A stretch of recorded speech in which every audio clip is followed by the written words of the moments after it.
연예가의 궁금한 이야기 풍문으로 들어오시오. 오늘도 연예가의 핫 이슈와 그 이면에 숨겨진 이야기를 속속들이 전해드리겠습니다. 네, 오늘은 어떤 핫한 이야기들이 준비되어 있을지 바로 시작해볼까요?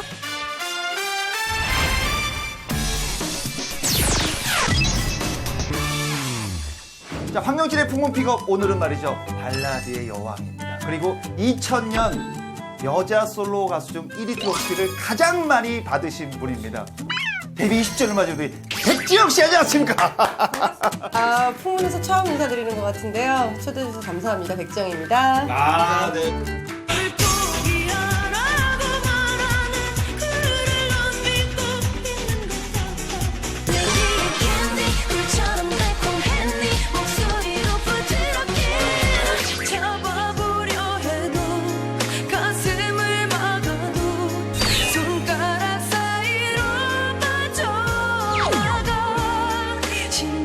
요즘은 어떻게 좀 지내십니까? 요즘에 뭐 아이랑 잘 놀고 있고요. 네네. 그리고 또 10월 달에 잠깐 또 신곡이 나와서 활동했고 지금은 전국 투어 준비 중이에요. 아, 그게 바로 데뷔 20주년 기념 콘서트를. 콘서트 11월 23일 수원 시작으로 이제 투어 네. 돌 거예요. 아, 어떻습니까? 20주년 되셨는데. 사실 저는 작년이 내년이면 20주년이구나 이렇게 떨렸고 네네. 올해는 그냥 그런 것 같아요. 아, 이제는 네. 무덤덤해지는구나. 무덤덤이라기보다 20주년 그러면 별로 좋지 않았어요 사실.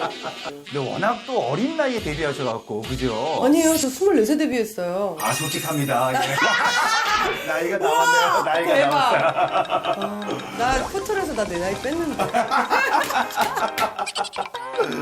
아, 근데 원래는 이제 그 데뷔할 때는 댄스 가수로 데뷔했지만 원래들은 발라드 가수였다고. 맞아요. 원래는 발라드를 부르려고 했는데 그래서 녹음까지 해놨었는데 아, 진짜로? 데뷔 네. 앨범에. 근데 그때 리키 마틴이랑 제니퍼 로페즈가 이제 난리가 났던 거예요. 근데 공교롭게 제 앨범에 선택이라는 라틴곡이 있었어요. 아, 그거 그래가지고 하나가 갑자기 바꾼 거예요. 그걸로 그거 한 곡. 춤이 안 원래 됐죠. 추셨었어요? 아니요, 완전히 안 됐죠. 아, 전혀? 네네, 그래가지고 지금 생각하면은 그렇게 못할 것 같아. 하루에 8시간 정도를 네. 그냥 안무실에서 계속 살면서 뭐 8시간이면 밥 먹고 뭐 먹고 막 이렇게 8시간이 아니고 진짜로 땀 흘리는 시간만 한 8시간씩 했어요. 8시간 동안? 진짜로. 예. 제시만 봐도 거의 뭐 골반춤은 백지영이다라는 얘기가 있을 정도로 골반은 정말 근데 지금 보면 진짜 힘밖에 없었지. 그게 뭐야.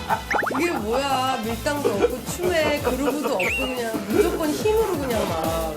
그때 그 댄스 가수는 좀 힘드셨던 거네요. 어떻게 보면 나랑은 어울리지 않은. 근데 어떠셨어요? 또 춤을 추면 또 신나 했던 것 같기는 하고 또 그때는 또 립싱크가 나왔다. 아, 립싱크 많았죠. 기본이야, 그거는. 맞아. 네. 그래가지고 네. 그렇게 힘든 거 몰랐던 것 같아요.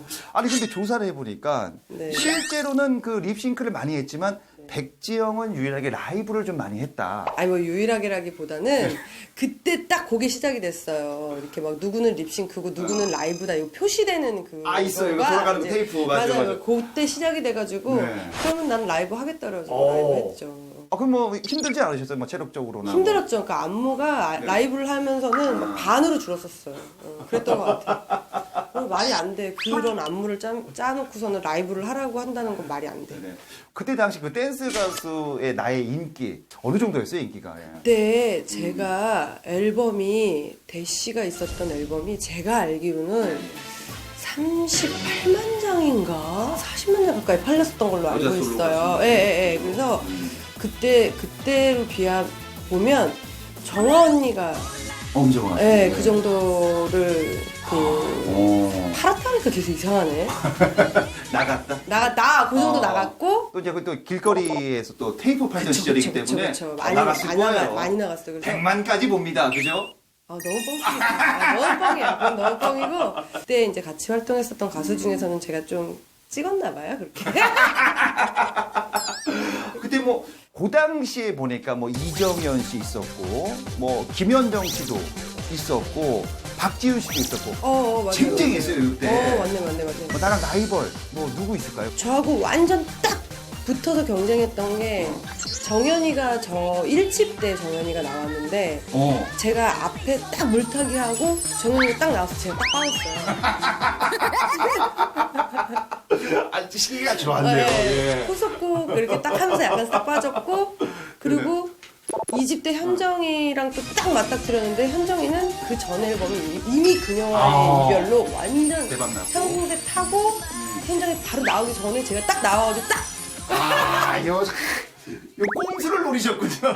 아니 우연히 진짜 우연히 아, 우연히. 예. 아, 정말 대단했습니다, 진짜로. 네. 그러면 그 OST계 어머니인데 뭘 어머니야 어머니로? 왜 박정현한테는 요정이라 그러고 나한테는 막 어머니라 그러고 막 여왕이라 그러고 아, 그럼 OST계 띵커벨로 가겠습니다. 아니 안 어울려 안 어울려? OST계 여왕으로. 네 알겠어요 네.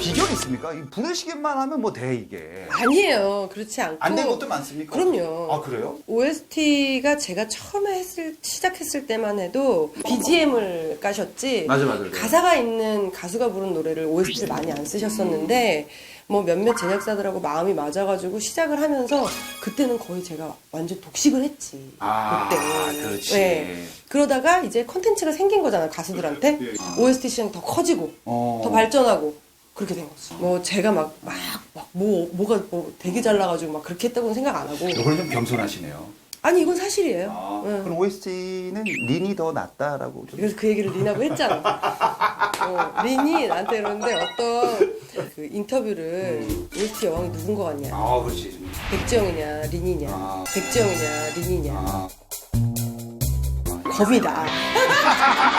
거미로. 그렇게 했다는 소문이 있었어요. 네.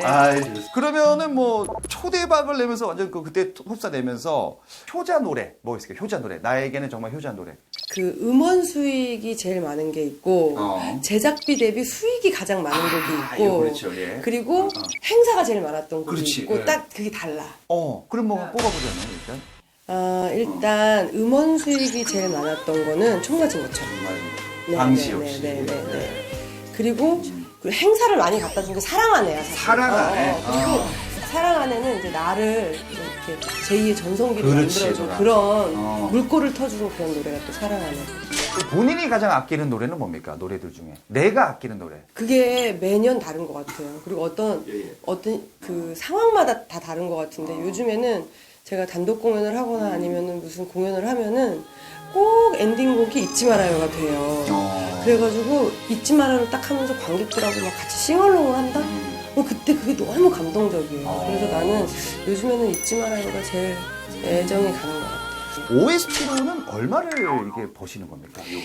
이게 근데 이제 OST가 만약에 엄청나게 벌렸다 쳐요. 그럼 이 중에서 50% 반 이상을 제작사가 가져가요. 수익 중에. 반이 가져가고. 그리고 그 나머지 반 중에 반을 이제 또 그 유통사가 가져가죠. 그리고 나머지 남은 걸로 회사랑 저랑 나누니까 사실은 벌린 돈의 한 10분의 1 정도를 제가 가져가는 것 같아요. 그래서 요걸로는 크게 수입이 많지는 않아요. 근데 이게 아주 길게 가잖아요. 그러니까 뭐 한 방에 그렇게 벌면 뭐해. 난 이렇게 조금 계속 10년, 20년 계속 벌 건데. 그래도 기저귀는 충분히 살 수 있다. 아유, 분유도 살 수 있어요. 고급진 걸로 살 수 있어요. 이 보면은 뭐 명곡들이 많습니다. 뭐 종 맞은 것처럼 사랑하네. 요 노하우는 뭡니까? 이 명곡을. 저는 이 곡이 있잖아요. 만나지는 것 같아요. 나는 이거를 막 이렇게 노력도 해야죠, 당연히. 노력도 해야 되지만 사실 총 맞은 것처럼도 제가 방시혁이라는 사람하고 너무 작업을 해보고 싶었는데 그때 내가 발라드를 달라고 갔는데 오빠가 써보겠다고 하면서 이 곡을 줬는데 난 처음에 싫었거든. 이 노래가? 네, 왜냐면은 오, 싫었어? 그때 당시만 해도 총이라는 단어가 발라드 제일 첫 마디 첫 구절의 첫 가사로 나간다는 게 이해가 안 갔던 거예요. 좀 의외였죠. 그죠? 그래서 총 맞은 것처럼 정신이 너무 없어. 막 그때는 지금 들으면 웃겠지만 그땐 되게 진지했던 게 난 총은 발음 못하겠다. 난 못하겠다. 그러니까 이거를 좀으로 가자. 근데 지금은 웃죠? 그때는 총이 더 센세이션이었어요. 그때가? 네. 지금 많이 들었고 익숙해졌으니까 그러시는데 그때는 그냥 오빠가 끝까지 믿어달라는 거예요. 그러니까 내 선택이 아니었어. 오빠의 고집이었고 제가 오빠를 선택했고 오빠가 또 이 노래를 선택했으니까 이제 가자 그래가지고 갔는데 그때 저는 그런 생각을 해요. 내가 그때 내 가슴을 울렸던 작곡가를 선택하면 그 다음 몫은 작곡가의 몫인 것 같아요. 아이가 자장가를 불러주면은 너무 잘 자잖아요. 네네. 백지영 씨의 딸은 운다고. 울어요. 왜 그러니까 우는데? 다른 노래 때문에 우는 게 아니고 섬지박이. 섬집. 네네네. 왜? 근데 그게 모르겠어. 얘가 그 가사를 알 수 없거든요. 모르지. 얘가 완전 진짜 옹알이만 할 때부터도 이 노래를 듣고 울었기 때문에 지금은 자기가 불러. 한 일주일, 한 열흘 전부터 자기가 불러요. 아기는 혼자는 막 이러면서 불러요. 근데 그 전에는 엄마가 섬그늘에 굴다라고 하면 아이가 혼자 남아 그러면은 이러면서 막 완전 오열했어.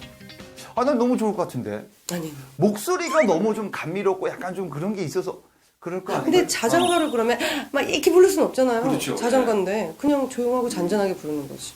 아기가 혼자 남아 눈물 나네.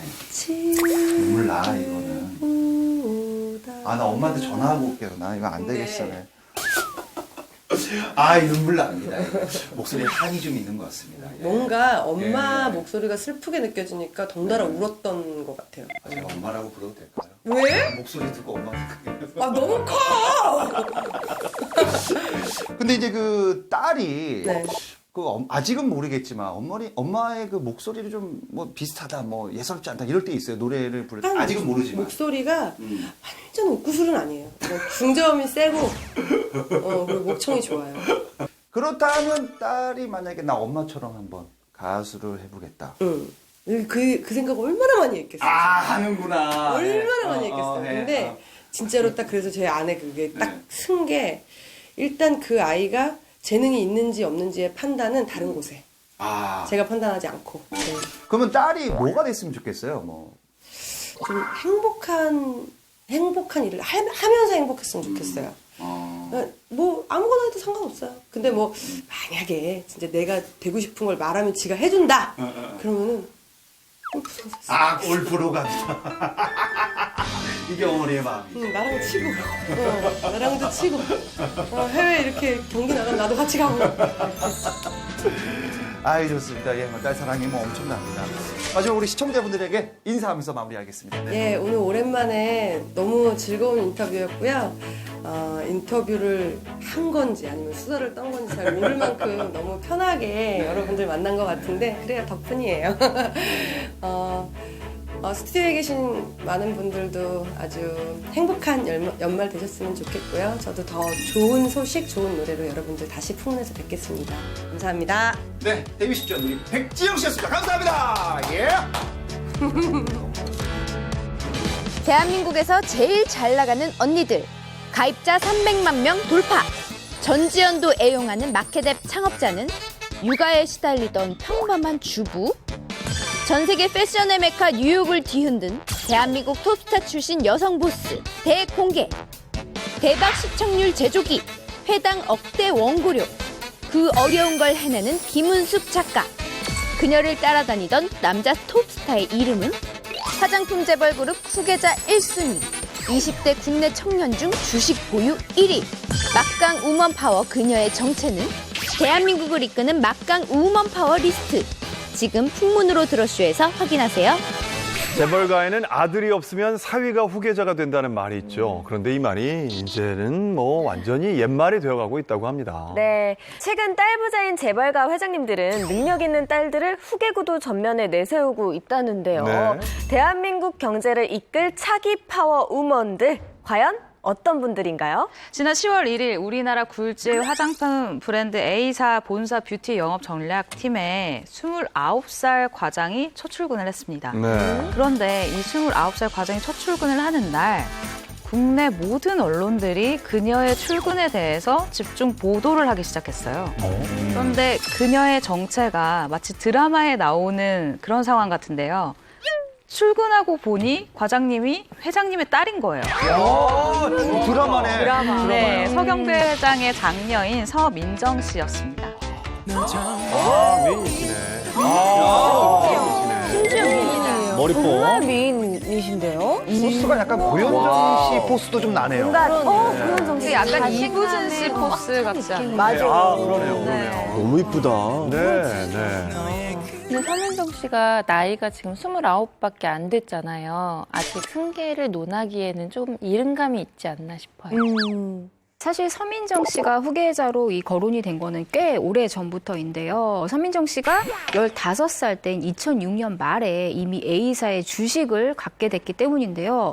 또 2012년에는 그룹 내 자회사의 지분을 아버지로부터 양도를 받았습니다. 그래서 현재 서민정 씨의 지분은 그 서경배 회장이 지금 51.29%를 갖고 있는데 A사의 2대 주주입니다. 15살. 중2병 걸렸을 때거든요. 아플 때예요. 내키면 막 그냥 팔고 막 갑자기. 그러니까 주식은 저는 밥입니다. 예. 주로 먹고. 근데 이제 이해했어. 다른 주식이네. 네, 받은 게 또 있습니다. 네. 그 라면으로 유명한 그 외가가 N사거든요. 거기서 주식 1만 주를 증여받았습니다. 친가한테 그러면은 또 받고. 외가도 받고. 그럼 양쪽으로 주식을 받은 건데 그 돈이 얼마나 돼요? 슬리피 씨 얼마 정도 될 것 같다고 생각하세요? 100억? 100억. 5,600억 넘지 5, 않았어요. 600억도 엄청나네. 5, 600억. 크네요. 넘을 것 같아요. 넘을 것 20대인데. 한 1,000억? 1,000억. 너무 큰데? 그렇죠. 서민정 씨의 주식 보유액이 무려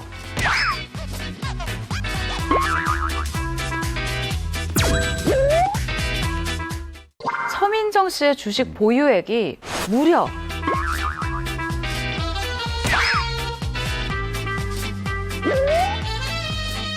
서민정 씨의 주식 보유액이 무려 2,120억이라고. 2,000억이 넘어? 2,000억이 넘는 거예요.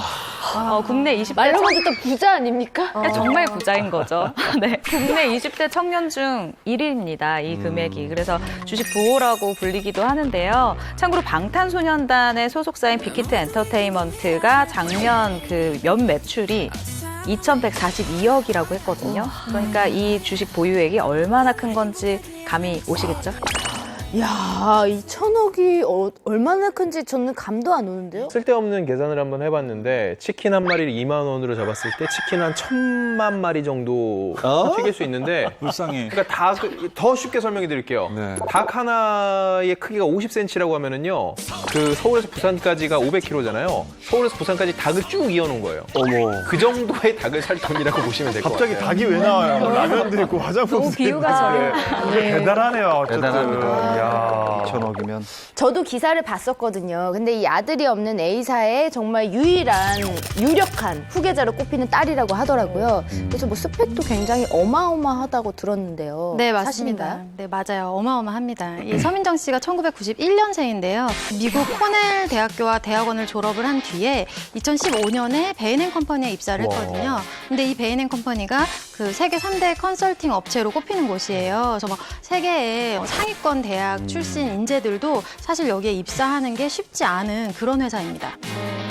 지금은 아버지 회사에서 일하고 있잖아요. 제가 들은 이야기인데 요즘 해외에서 대학을 나온 뒤 컨설팅 회사에서 근무를 하다가 그룹사에 입사하는 게 요즘 재벌가 딸들의 어떤 트렌드라고 하는데 그래요? 예, 일단 서민정 씨가 제대로 된 후계 코스를 밟고 있는 거죠. 네, 그렇습니다. 하지만 서민정 씨가 A사의 업무를 맡은 것은 이번이 처음은 아닙니다. 2017년 1월부터 6개월 동안 경기도 오산 공장에서 평사원으로 일한 적이 있습니다. 아니 근데 같이 일했던 직원들이 솔직히 너무 불편할 것 같지 않아요? 맞아. 회장님 딸이 해도. 이러면 뭐 어떻게 혼내? 그리고 뭐 뒷담화도 가끔 할 수도 있고. 엄청 많이 하죠. 예. 그런데 그런 것도 전혀 못할 것 같아요. 근데 어떻게 보면은 어떤 뭐 이분과의 인연이 도움이 될 거라고 생각하는 분들도 있을 것 같기도 하고. 그 와중에 열심히 그쵸. 뭔가를 사회생활이니까. 어필하려고 하는 분들도 있었겠죠. 라인 정말 한 라인을 타는 거죠. 네. 그 동기들은. 네. 저는 오히려 이 그 서민정 씨가 회장 딸을 티내지 않았을 것 같아요. 같이 회사 욕하면 같이 회사 욕 해보고 같이 뭐 동료들하고 어울리려고 좀 노력하지 않았을까. 오히려 더. 그러면 그때 같이 욕했던 분들은 얼마나 폭발했을까. 나 어떻게 되는 거야. 아니 이렇게 적어놨다가 하나하나 없어지고. 데스노트야.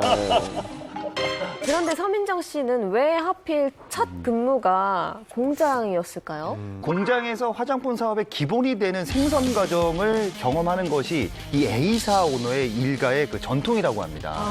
그래서 아버지인 서경배 회장도 역시 1980년도 후반에 용인 공장에서 첫 근무를 했다고 합니다. 퇴사 후에 서민정 씨는 2017년도에 중국 장강상학원 MBA 과정에 입학을 해서 2년 동안 중국에서 지냈었습니다. 정말 저도 항상 궁금했었고 많은 시청자분들도 그럴 거라고 생각하는데 그놈의 MBA가 농구 아니에요, 농구? 그렇죠.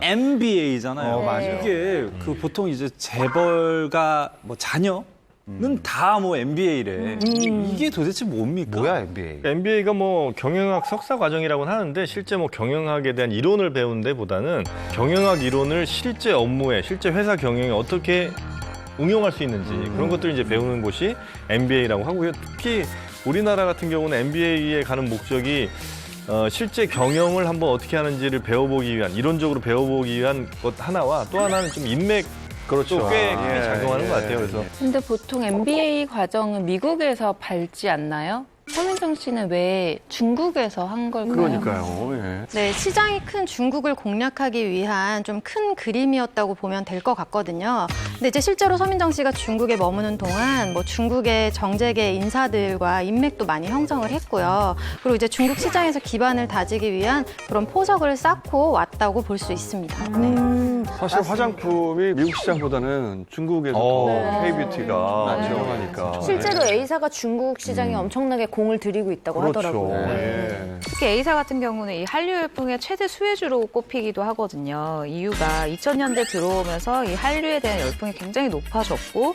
덕분에 이 K-뷰티라는 단어가 생겨날 정도로 한국의 뷰티에 대해서 중국 사람들이 굉장히 관심을 많이 보이기 시작했어요. 그래서 이 커진, 굉장히 넓어진 중국 시장을 통해서 이 A사가 굉장히 크게 또 발전을 했었는데 서민정 씨의 아무래도 이 중국 유학 같은 경우는 차기 후계 작업을 위한 밑바탕이 아니냐, 밑그림이 아니냐라는 분석이 나오고 있습니다. 예. 자, 중국 유학을 마치고 2년 만에 회사로 복귀해서 과장을 달았잖아요. 어떤 부서에서 일하고 있나요? 현재 뷰티 영업 전략팀에서 근무를 하고 있는데요. 이게 이제 회사 내에서 가장 기본적이면서도 핵심적인 부서이기 때문에 좀 현장에 대한 이해를 높이고 실무 경험을 쌓기에 굉장히 적절하다고 해요. 그래서 3세 경영이 곧 시작되지 않을까 추측을 하고 있습니다. 네. 이 서경배 회장이 장녀인 서민정 씨를 특히 아주 아끼는 것으로 알려져 있는데요. 왜 이 브랜드에서 10대, 20대를 공략하는 그 화장품 브랜드가 있잖아요. 에뛰드하우스를 설립할 때 이 아이디어를 서민정 씨가 냈다는 얘기가 있습니다. 아, 그래요? 만약에 승계가 이루어지게 된다면 이부진 S호텔 사장과 여성부 1위 자리를 두고 이렇게 다투게 됩니다. 그렇군요. 예. 이야. 우리나라 20대 중 최고 주식 금수저인데요. 그런데 서민정 씨와 더불어서 또 다른 20대 민정 씨가 재계의 주목을 받고 있다고요. 또 있어? 누구야? 네, 지금 소개할 민정 씨는요, 대한민국 재계에서 정말 잘 키운 딸로 유명한 분이거든요.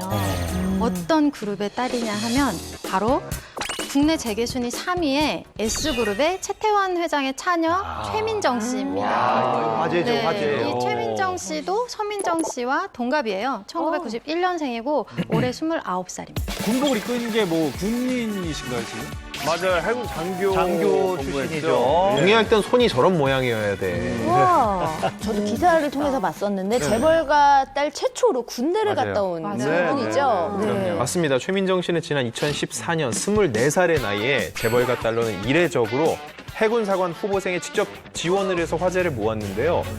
그리고 이제 임관을 한 다음에 가장 어려운 또 직무 중에 하나인 함정 승선 장교를 지원한 것으로 알려져서 더욱 주목을 받았습니다. 함정 승선이면 배 타고 함정을 타는 거죠. 이야, 그래요. 그걸 또 지원해서 대단해요. 재벌가 딸 중에는 최초이자 마지막일 것 같아요. 진짜 예. 아무도 이런 일을 하진 않을 것 같아요. 최민정 씨가 왜 군대를 가느냐 여기에 뭐 여러 말들이 좀 있었는데 해군에 따르면요 최민정 씨가 면접 시험 때 이런 얘기를 했다고 합니다. 왜 지원했느냐 이런 거 물어보니까 탐험가 셰클턴이 남극을 탐험한 도전 정신과 좌초우기를 돌파한 리더십에 감동받아 해군에 지원했다 이렇게 얘기를 했거든요. 그런데 최민정 씨는 사실 보통 집안도 아니고 재벌가 딸인데 군대에 가겠다고 했을 때 부모님의 반대가 없었는지 궁금해요. 당연히 있습니다. 어머니이자 노태우 전 대통령의 딸인 노소영 관장이 정말 난색을 표하면서 반대를 했다고 합니다. 하지만 최민정 씨가 결국 설득을 했다고 합니다. 당시에 제일 유력했던 말이 이제 군 장성 출신인 노태우 전 대통령의 외손녀이기 때문에 아마 할아버지의 영향을 좀 받아서 군대를 간 게 아니냐 뭐 이제 이런 얘기도 있긴 했었어요. 여기서 딸 가지신 분이 두 예, 저는 뭐 분이시죠? 딸이 예. 있죠. 딸들이 만약에 이렇게 군대에 가겠다. 이거 난 지원하겠다. 그러면 어떻게 하시겠어요? 걱정인데. 자신과의 싸움을 하고 싶다라는 뜻으로 들리거든요. 이게 여자가 군대를 간다는 게. 그러면 뭐 가라고 해서 가는 것도 아니고 자기가 가겠다고 하면 저 갔다 오라고 할 것 같아요. 그 경험이 좀 값진 경험이니까요. 네. 딸 입장에서도 나쁘지가 않은 게 또 상대적으로 남성이 굉장히 많은 조직 아니겠습니까? 그렇죠. 뭐 좋은 또 남자친구도 만날 수 있고. 군대에서요? 좋은 경험이 될 수도 있고. 그럼요. 네. 네. 추천하겠습니다. 그래도 최민정 씨가 자원 입대를 한 이후에 노소영 관장이 굉장히 자랑스러워했다라고 이야기가 전해집니다. 아버지의 대를 이어서 우리 집안에 군인이 나오게 돼 뿌듯하다. 딸이 군 생활에 생각보다 훨씬 더 잘 적응하고 있다라면서 굉장히 좀 좋은 마음을 내비쳤다고 합니다.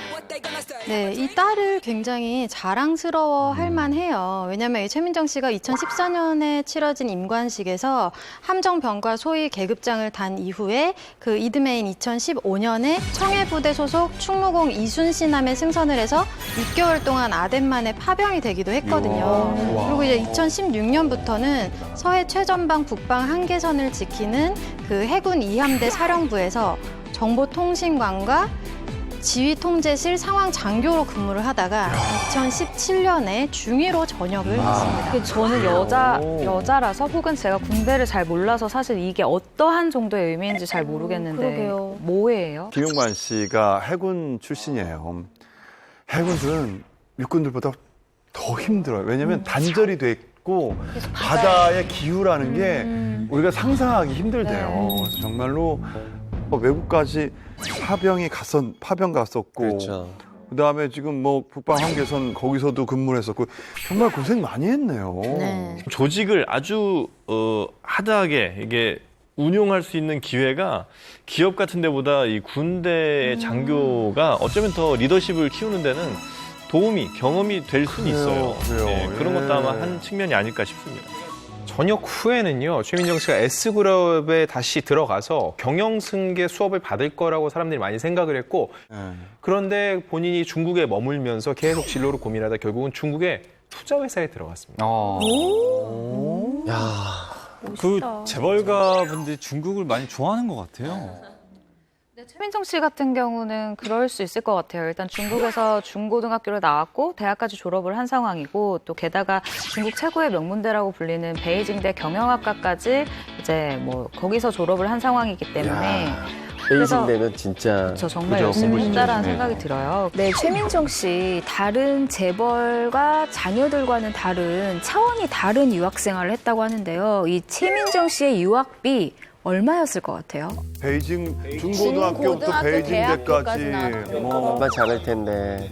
미국보다 싸지 않나요? 아닌가? 중국도 물가가 비싸요. 베이징 같은 데는 베이징도 물가가 집값이 싸지 않아요? 엄청나요, 베이징은. 저희 아이가 뉴욕에서 지금 대학교를 들어갔는데 제가 정확히는 얼마를 보냈는지 모르겠으나 물 새듯이 나가니까. 한 1억 잡으면 되지 않나 싶어요. 1년에 1억 정도? 1년에.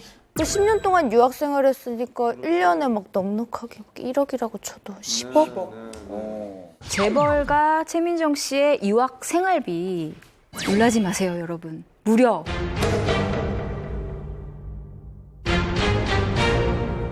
놀라지 마세요, 여러분. 무려 빵원이었다고 합니다. 네. 빵원이었다고 합니다. 빵원. 빵원이요? 근데 유학을 가는데 어떻게 빵원을 해요? 이 빵원이 다른 의미가 아니라 최민정 씨가 이제 중국 베이징대에 다니면서 부모님에게 경제적 지원을 단 1도 받지 않았다고 합니다. 진짜요? 네. 한국 학생들을 대상으로 하는 뭐 입시 학원 강사나 레스토랑 그리고 편의점 알바 등으로 생활비를 벌었고요. 또 장학금으로 학비를 충당했다고 합니다. 정말 자립심이 대단한 거죠. 부모님 지원 없이 본인이 다 벌어서 학교를 줬다. 아니, 그러면 손을 빌려 혹시 카드만 빌린 거 아닐까요? 그냥 황금 빵원의 카드. 근데 이게 뭐 독특합니다. 재벌 아니 딸이. 이 와중에 홍석천 씨 표정이 굉장히 지금 일단 유학비가 빵원이래요. 빵원. 아니 알바를 하고 있어요? 그 조카는? 아니요, 아직. 안 합니까? 네. 시켜야겠네요. 예. 대단한데요. 네. 예. 최민정 씨가 아르바이트를 다 잘한 건 아니었나 봐요. 와인바에서 일한 적이 있는데 잔을 여러 번 깨서 사장님에게 혼나고 쫓겨난 적도 있다고 합니다. 그리고 자신이 했던 알바 중에 가장 좋았던 건 바로 편의점이었다고 합니다. 하지만 시급이 4,000원이어서 월급이 제일 작았다고 하네요. 네. 아이고야. 홍석천 씨 많은 생각이 드시나 봐요. 예. 아르바이트를. 뭐 와인잔을 깨서 혼나는 것도 사실은 사회 경험이죠. 네. 뉴욕에 당장 전화를 해야겠네요. 알바 빨리 자리해라. 네, 최민정 씨가 중국 유학 생활을 마치고 귀국해서는 입대 전까지 사업을 했어요. 그 유학파 인재들이랑 같이 온라인 쇼핑몰을 공동 창업을 했었는데 한류 제품을 이제 중국에 판매하는 그런 쇼핑몰이었던 거예요. 여기서 최민정 씨가 부사장직을 맡아서 사업 설명회를 주관을 하기도 했었다고 합니다. 그런 거 보면 뭐 확실히 뭐 아버지의 그 피가 그냥 그대로 이어지고 있는 것 같고. 지금은 그러면 어디서 일하고 있나요? S사에서 일하고 있나요? 중국 투자회사에서는 1년 정도 근무를 했고요. 이후 퇴사하고 아버지 회사인 S그룹의 주력 계열사에 다시 입사를 했습니다. 그래요. 결국 경영구도의 중심에 섰다고 볼 수 있는데요. 최근에는 미국의 대표적인 싱크탱크 중 하나인 전략국제문제연구소의 방문 연구원으로 활동을 시작했다는 소식이 들려왔습니다. 예, 얘기 나오다 보니까 여러모로 참 다음 행보가 기대가 됩니다. 예. 그런데 S그룹에는 최민정 씨 말고도 파워우먼 딸이 한 명 더 있다고 해요. 네, 29 최민정 씨보다 2살 위 언니인 최윤정 씨인데요. 이 느낌은 또 다르네요. 미녀시네요. 어머니 배우 쪽 같은데요, 어머니 배우. 쪽 느낌이 나요. 진짜 배우 같으시네. 예쁘다. 예. 미모로 이태임 씨 느낌도 나네요. 미스코리아 같아요. 아니 최윤정 씨의 이 사진이 공개되고 나서 인터넷 게시판에 막 아버지 그 최태원 회장을 향해서 막 장인어른 사람들이 난리가 나는 거예요. 그래서 최태원과 삼천 사위 군단이 탄생을 하게 된 거죠. 적었습니다. 저도 적었어요. 장인어른 결혼을 하신 분이 왜 그래요? 그 전부터 적었습니다. 네. 저도 뭐 조심스럽게 한번 불러보겠습니다. 장어. 장인어른 줄임말이죠. 요즘. 예. 세대들 장어를 줄인 말이 있어요? 장어예요? 장어. 네, 장어. 유무자식이 못 이럴 텐데. 네. 근데 아쉽게도 이미 장인어른이 되셨습니다. 아, 그래요? 예. 최윤정 씨가 결혼해서 이미 품절녀라고 합니다. 예. 어떤 분이 이렇게 미모의 재벌딸 최윤정 씨와 결혼을 했는지 좀 궁금해요. 최윤정 씨 남편은 평범한 가정의 셋째 아들로 일단 알려져 있고요. 학교는 서울대를 나왔습니다. 글로벌 컨설팅 업체에서 근무를 하다가 여기서 최윤정 씨를 만나게 됐다고 해요. 두 사람은 2017년 10월에 결혼을 했고 남편은 현재 반도체 벤처 업계에 종사하고 있다고 합니다. 정말 평범하네요. 서울대 졸업한 것도 네. 평범하기 짝이 없고. 네, 근데 사실 최윤정 씨의 스펙이 정말 동생 못지않게 너무 화려해요. 일단 중국 베이징 국제고를 졸업을 하고 미국 시카고대에서 생물학을 전공을 했어요. 그리고 이후에 시카고대학교 뇌과학연구소에서 2년간 연구원으로 근무를 했습니다. 그리고 또 하버드대 물리화학연구소와 국내 제약회사 인턴을 거쳐서 2015년부터 약 1년 6개월간 글로벌 컨설팅 업체에서 일을 한 거죠. 아, 이분은 만만치 않네요. 만만치 않아요, 이분도. 예. S그룹 자회사에서는 어떤 일을 했나요? 이 S그룹 자회사는요, 신약 개발 전문 기업이었는데요. 신약 개발 분야 성장 전략을 수립하는 전략팀에서 대리로 일했거든요. 이 두 가지 보면요, 답이 나와요. 지금은 통신 재벌인데 향후는 뭘로 이 먹거리를 정할 것인지에 보면 반도체, 배터리, 나머지 하나는 최고가 요즘 바이오거든요. 신약 부분. 두 딸을요 정확히 그 분야에 하나하나 배치를 시킨 거라 볼 수 있어요. 그러네요. 적절하게 배치를 했네. 그리고 최윤정 씨가 그동안 이제 공부해온 어떤 이력들을 보면은 이제 또 전공과 그런 업무 경력도 그쪽으로 차근차근 쌓아서 결국 또 입사도 그 방향에 맞춰서 한 걸 보면 다 계획된 어떤 그런 행보가 아닌가 생각이 드네요. 계획이 다 있구나. 네, 뭐 그렇다고 볼 수도 있겠지만 사실 이 최윤정 씨의 S그룹 자회사 입사 소식을 들은 누리꾼들의 의견은 좀 분분했던 편입니다. 재벌 가족의 입사를 당연하게 받아들이는 누리꾼도 있는 반면에 좀 따끔한 지적도 있었는데요. 가족 기업에 꼭 가야 하는 건가? 한국 재벌은 가족 경영 승계를 당연시하는 것 같다라면서 좀 허탈해하는 분들도 있으셨습니다. 이런 걸 왜 모르겠어요. 이미 재벌 3세, 4세 경영까지 간 곳이 있는데 근데 최근에 보세요. 최민정 씨의 그런 행보를 보면은요. 좀 다르다라는 느낌을 저희가 받잖아요. 최민정 씨 자체의 그 행보가 대단하고 정말 박수 쳐줄 만한 일이라고 생각을 하는데 이런 재벌을 바라보는 시선을 봤을 때 굉장히 그게 전략적인 행보일 수 있다는 또 한쪽의 생각을 이렇게 완전히 배제할 수는 없을 것 같아요. 네. 아직 S그룹의 최태원 회장이 젊기 때문에 후계 구도를 논할 단계는 아닌 것 같지만요.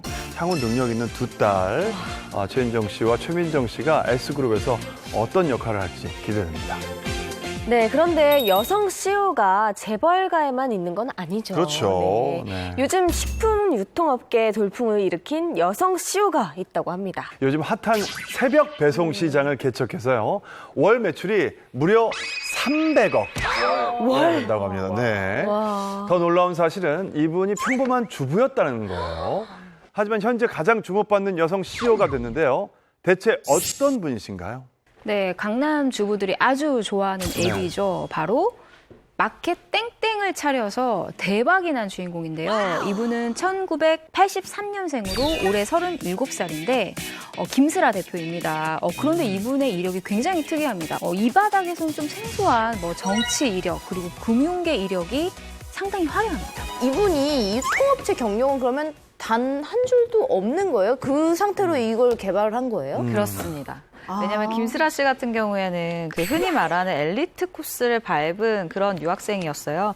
미국으로 유학을 떠나서 힐러리 클린턴이 나왔다는 그 웨슬리대 정치학과를 졸업을 했고 졸업 후에는 미국의 투자은행이죠. 골드만삭스에서 이제 근무를 했었습니다. 그리고 글로벌 컨설팅 업체 등에서도 일을 했었는데 억대 연봉을 받는 그러니까 회사에서 굉장히 능력을 인정을 받는 또 인재였다고 합니다. 아까 평범한 주부라면서요. 전혀 편이 않잖아요. 와, 흥미진진해요. 갑자기 너무 확 느껴지네요. 잠깐 주부였다 이렇게 표현이 낫네요. 근데 억대 연봉을 받다가 갑자기 창업을 하게 된 이유가 있을까요? 뭐 일이 고됐는지. 컨설팅 회사를 다니던 김슬아 씨는 좋은 식재료가 있으면 공동 구매를 할 정도로 식재료에 굉장히 관심이 많았다고 합니다. 그리고 상하이 출장 때는요, 녹즙기를 직접 들고 가서 매일 아침 채소를 착즙해서 마시기도 했다고 해요. 그러다가 한 가지 사실을 깨달았다고 합니다. 그건 바로 이겁니다. 내가 일하는 시간 외에는 늘 먹는 것만 생각하는구나. 요걸 깨달았다고 합니다. 네, 그리고 김슬아 씨 같은 경우는 결혼 후에 맞벌이 부부로 이제 현실 삶을 살게 됐는데 이때 주부로서 매일 장을 보는 게 너무 어렵구나라는 걸 느꼈대요. 그래서 주말이면은 마트에 가서 일주일치 장을 봐오는데 아시겠지만 일주일치 장을 봐오면 그 안에서만 이제 또 음식을 해 먹어야 되고 결국은 썩어서 나가는 게 반이고 이게 너무 비합리적이라는 거예요. 그래서 이걸 어떻게 좀 할 수 있는 방법이 없을까라고 고민을 했다고 합니다. 네. 또 늦게 끝나면 장 보기도 힘들고 일주일에 한 번씩 장을 보면 내가 저번 주에 뭘 샀는지도 모를 때가 있거든요. 맞아요. 산 거 또 살 때도 있어요. 네, 맞아요. 네, 이 김슬아 씨가 현장 조사를 하면서 나와 같은 고민을 하는 주부들이 아주 많구나 이거를 안 거예요. 그래서 2015년 5월에 마켓 땡땡을 오픈을 하는데 그때가 이제 33살 일 때였어요. 그래서 내가 이제 좋은 식재료를 구하고 싶다 이런 개인적인 바람도 이루고 그러한 경험을 또 많은 사람들과 나누고 싶어서 이 마켓 땡땡을 오픈을 했다고 했습니다. 그 김슬아 대표의 어떤 성공 포인트에 대해서 좀 이야기를 들은 적이 있는데 예를 들어 아무도 이런 처음에 마켓 땡땡을 시작할 때 그 협력 업체가 너네가 뭔데 내가 너네한테 물건을 주니 이런 생각을 하잖아요. 근데 이 김슬아 대표가 예를 들어서 마장동에 굉장히 유명한 네. 고깃집이 있는데 거기에 매일 같이 가서 그 앞에 막 빗자루로 쓸어드리고 사장님이 오케이 할 때까지 그런 식으로 정말 그 상대의 마음을 얻는 거에 정말 많이 노력을 해서 지금의 마켓땡땡이 됐다라는 얘기를 좀 그런 정신이 있어요. 그냥 너무 고생한 생각이 나서 다른 모델도 아닌 전지현 씨가 모델을 했다라는 건 정말 특별한 그런 느낌으로 소비자한테 다가갈 건데, 야, 이 광고를 전지현이 찍을 정도야? 이런 생각이 있어서 더 많은 사람들이 관심을 갖게 된 거죠. 네, 마케팅팀 직원의 지인의 지인이 전지현 씨였다고 합니다. 지인의 지인이요? 남이죠. 아, 남이죠. 네, 모르는 사람. 땡땡남. 네. 알고 보니까 근데 또 전지현 씨가 이 마켓 땡땡의 이용 고객이었다고 합니다. 그래서 광고 모델로 이제 전지현 씨를 발탁한 건데 실제 고객을 그러니까 모델로 쓴 것이죠. 전지현 씨 광고가 나간 이후로 사이트 동시 접속자 수가 10배 이상으로 늘었다.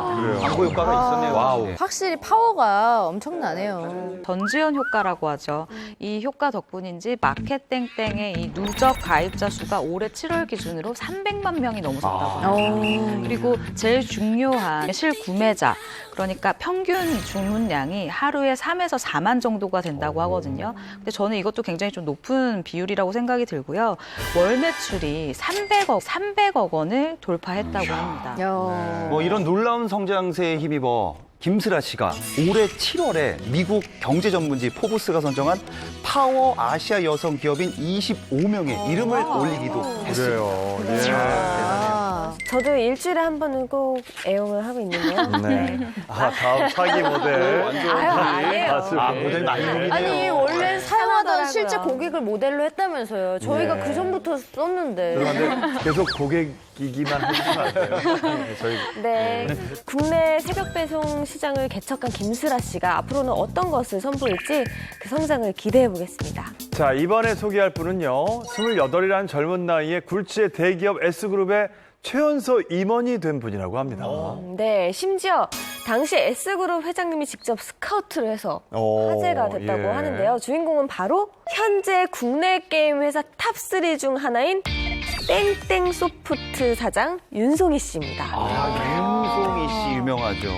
정말 이분은 천재소녀로 유명했던 분이잖아요. 1999년도에 방송된 S채널 드라마 카이스트에서 이나영 씨가 연기한 천재공학도 실제 모델이기도 합니다. 맞아요. 네. 그 드라마 카이스트에서 이나영 씨가 약간 비상한 두뇌를 자랑하긴 하지만 한편으로 막 순수한 면도 갖고 있는 좀 엉뚱한 천재소녀 역할을 맡았었는데 극 중에 그런 모습이 윤송희 씨의 실제 학창 시절과 좀 비슷했는지 그것도 궁금하네요. 근데 공부만 잘한 게 아니었었다고 해요. 뭐 그림, 뭐 바이올린, 피아노 이런 거를 다 잘해서 굉장히 이제 팔방민이었다고 하거든요.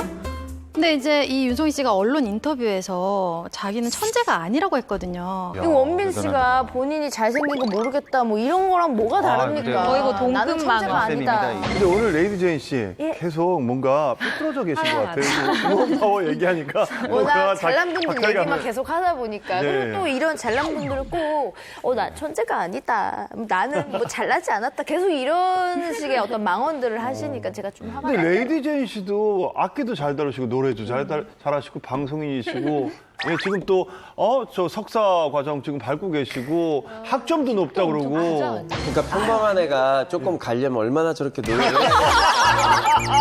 그렇게 노력해서 아둥바둥 저렇게 해서 이 정도 온 거예요. 상대적 박탈감이 엄청나네요. 네, 한때는 뭐 화가를 꿈꿀 정도로 그림을 좋아하긴 했는데 과학자에 대한 꿈이 더 컸다고 합니다. 초등학교 들어가기 전에 이제 아버지가 위인전을 사주셨는데 이 과학자 편만 읽었다고 하고요. 또 초등학교 2학년 때는 이런 일이 있었습니다. 길을 가다가 넘어져서 몸에 막 피가 막 줄줄줄 흘렀는데 혹시 그게 마르세라 막 집에 뛰어가서 그 부위를 현미경으로 관찰했다고. 현미경으로 관찰했다고. 피를요? 대단하죠. 초등학교 2학년이 야, 이건 뭐야. 호기심이 그만큼 IQ랑 EQ랑 동시 발달했나 봐요. 일단 이게 있으면은 조금만 있으면 마른다는 것까지도 이미 알고 있어.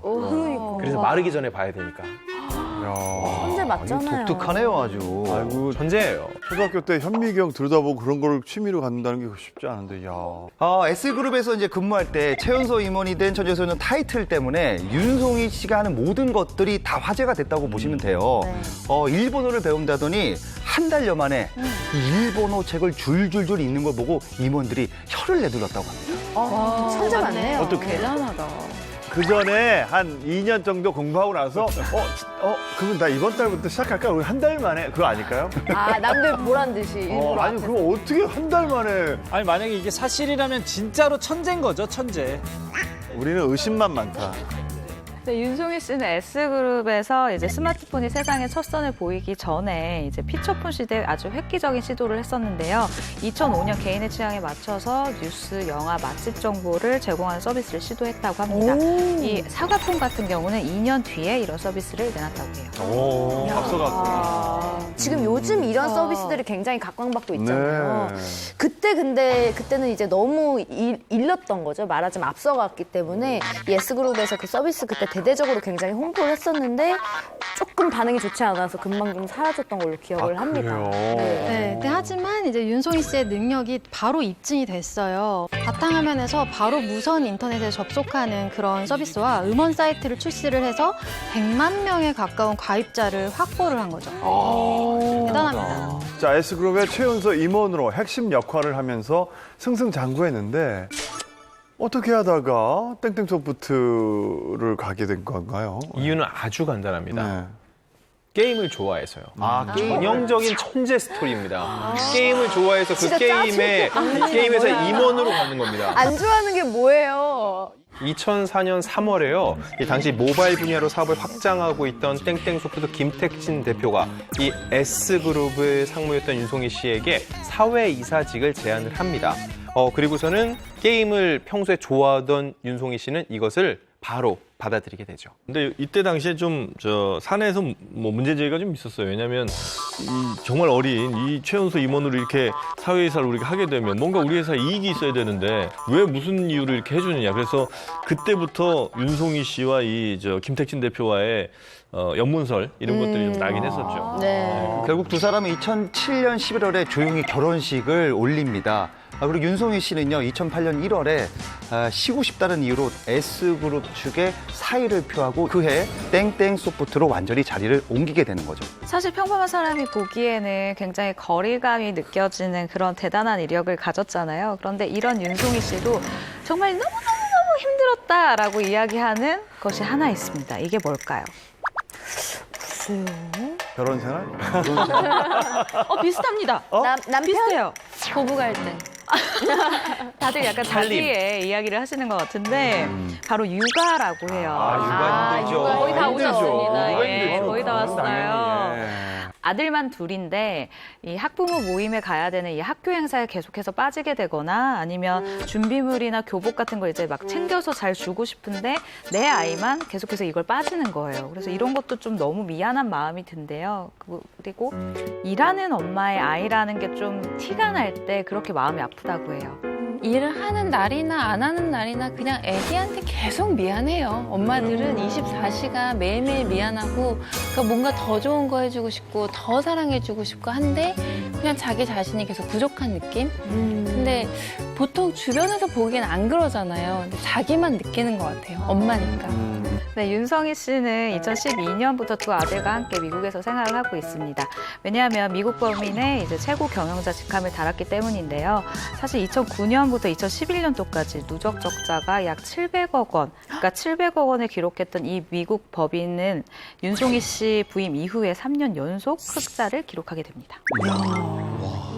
미국에서도 더 승승장구해서 한국 우먼 파워를 보여주시길 응원하겠습니다.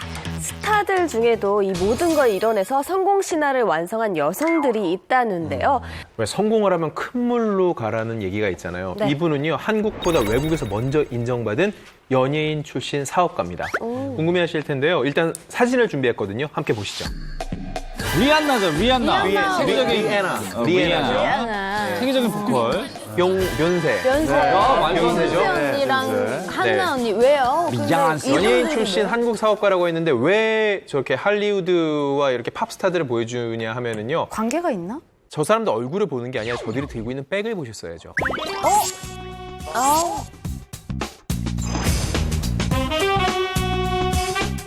가수와 배우 원래 두 마리 토끼를 모두 잡았던 분인데요. 갑자기 미국으로 훅 가버린 다음에 이렇게 뉴욕에서 사업가로 패션의 1번지에서 당당히 자리 잡은 분입니다. 누굴까요? 임상합니다.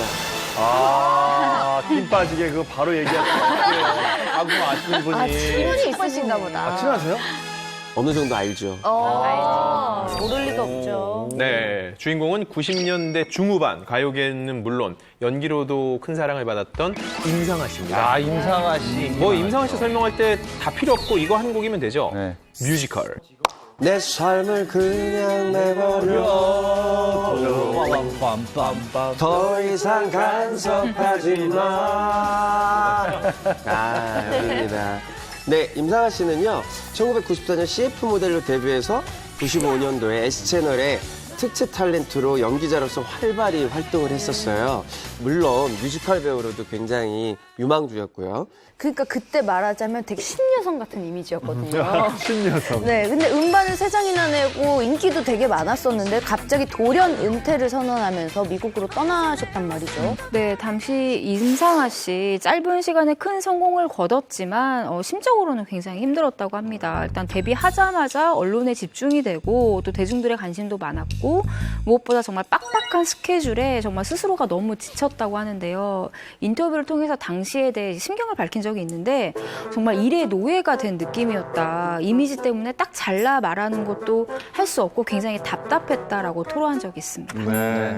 자신의 꿈에 대해서 고민하던 임상아 씨가 영화 감독이 되기 위해서 뉴욕 대학교의 필름 프로덕션 과정을 밟기도 하고 또 뉴욕에 있는 요리 학원을 다니기도 합니다. 2001년 미국 유명 디자인 학교인 파슨스 디자인 스쿨에 입학해 디자인 공부를 시작하면서 그녀의 운명이 바뀌기 시작합니다. 이후에 굉장히 유명한 잡지사인 보땡의 스타일리스트 어시스턴트를 하면서 실무를 또 익혔다고 합니다. 그렇게 이제 경력을 쌓은 임상아 씨가 2006년에 자신의 이름을 건 가방 브랜드를 론칭을 해요. 근데 평소에 패션 쇼품 중에서 핸드백이 굉장히 중요하다고 생각을 했기 때문에 이 브랜드를 만들게 됐다고 합니다. 우리 그 명품 중에 명품이라는 에르땡땡이라는 브랜드 알잖아요. 네네. 거기 가죽 공방에서 발견한 악어 꼬리 원단 샘플에서 아이디어를 얻었다고 하더라고요. 그래서 이제 만들었다는 그 가방은 상위 1%를 위한 최고급 악어백으로 이제 자리를 잡았다고 하고요. 그래서인지 손님 명단들도 굉장히 어마어마하다고 합니다. 우리나라에서도 송혜교 씨, 신은경 씨, 재벌 S가의 이서연 씨까지 임상아 씨의 가방 매니아로 알려져서 유명세를 탔다고 합니다. 또 영화 그 악마는 프라다를 입는다에서 굉장히 유명해진 배우죠. 앤 해서웨이. 네. 이 배우가 협찬이 아니라 직접 구매를 해서 또 이것 때문에 홍보 효과가 대단했다고 합니다. 그냥 셀럽들이 아니라 진짜 글로벌한 셀럽들이 손님이셨던 것 같은데 그러면 임상아 씨가 가장 기억에 남는 손님이 있다고 하던가요? 1980년대를 풍미했던 그 푸른 산호초라는 영어로 유명한 브룩실즈. 브룩실즈에서도 굉장히 유명했거든요. 미녀 배우의 대명사였죠. 하루는 이 브룩실즈의 스타일리스트로부터 전화가 온 거예요. 하이 상아 하면서 전화가 왔겠죠. 근데 친구가 든 백을 봤는데 그 백과 똑같은 걸 브룩실즈가 갖고 싶어 하는데 그게 바로 상아백이었던 거예요. 가서 사면 되는 거 아니에요? 근데 브룩실즈가 이제 또 이제 본인의 이런 게 있으니까 위상이 있으니까 스타일리스트한테 은근히 얘기를 했던 게 아닌가 싶어요.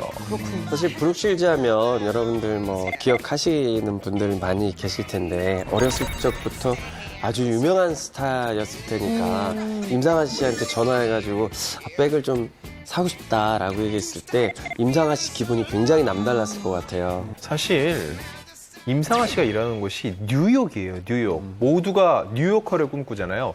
패션 1번지입니다.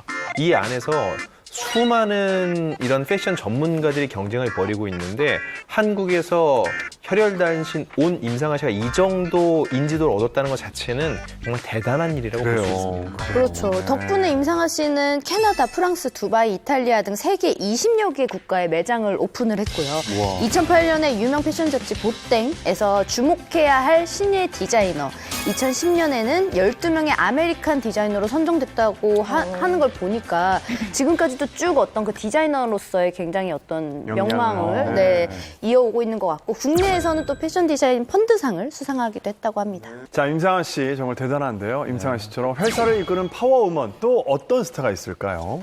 제가 이름 석자만 딱 얘기하면은 아 하고 바로 아실 만한 분인데요. 근데 이분이 지금은 작품 활동을 그렇게 열심히 하고 있지 않거든요. 그래서 지금은 이 수식어가 훨씬 어울릴 것 같습니다. 연매출 200억 원의 쇼핑몰 사장님. 200억? 쇼핑몰 사장님? 네. 지금 살고 있는 집을 보면 이분 사업이 어느 정도로 잘 되는지 우리가 좀 가늠해 볼 수 있을 것 같은데요. 얼마 전 방송에서 이분이 살고 있는 제주도 집이 공개가 됐습니다. 펜션 아니에요? 와. 무슨 리조트 같은 느낌도 나네.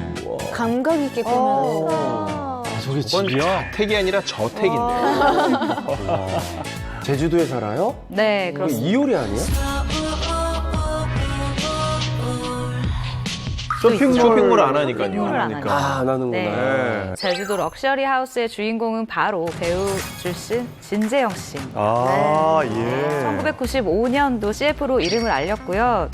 드라마 달콤한 나의 도시 황태자의 첫사랑을 통해서 이름을 알렸고 현재는 대박 쇼핑몰 CEO로도 활동을 하고 있습니다. 그래요. 아, 진재영 씨가 지금 근데 제주도에 가 있나 보죠? 네, 진재영 씨는 지난 2017년에 제주도로 이사해서 지금 2년째 제주살이 중인데 저 집이 귤 창고를 개조해서 만든 집이라고 합니다. 그래서 공사 현장도 본인이 직접 방문하고 소품 하나하나까지 직접 신경 써가면서 만들었다고 하더라고요. 그래서 인테리어가 되게 감각적이다라는 생각을 했었어요. 연매출 200억 원 쇼핑몰 사장님이 된 진재영 씨가 2008년부터 사업을 시작했다고 하던데요. 처음부터 잘 된 건 아니었다고요? 네, 쇼핑몰 오픈 기사가 처음에 막 나갔을 때 네. 접속자 수가 무려 8만 명이었대요. 그래서 이거 그냥 대박이 대박이다. 났구나 이렇게 생각을 했는데 정작 주문한 사람이 몇 명이었는지 아십니까? 그 첫 1000건, 2000건은 넘지 않았어요? 아니, 10,000건은 넘었겠지. 그렇지. 8만 명인데. 8만 명이었는데 주문은 고작 5건이었다. 8만 명이 아니라 한 8만 원어치 팔았겠네요.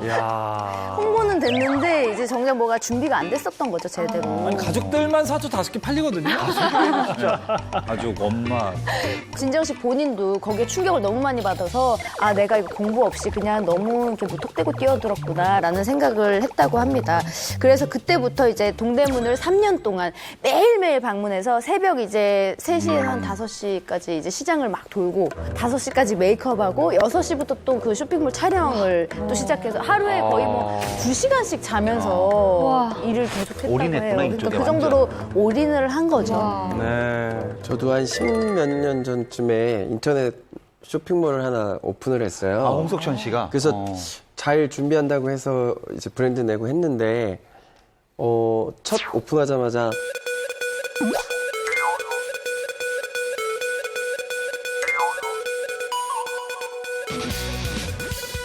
서버가 폭주가 돼가지고 다운이 되는 거예요.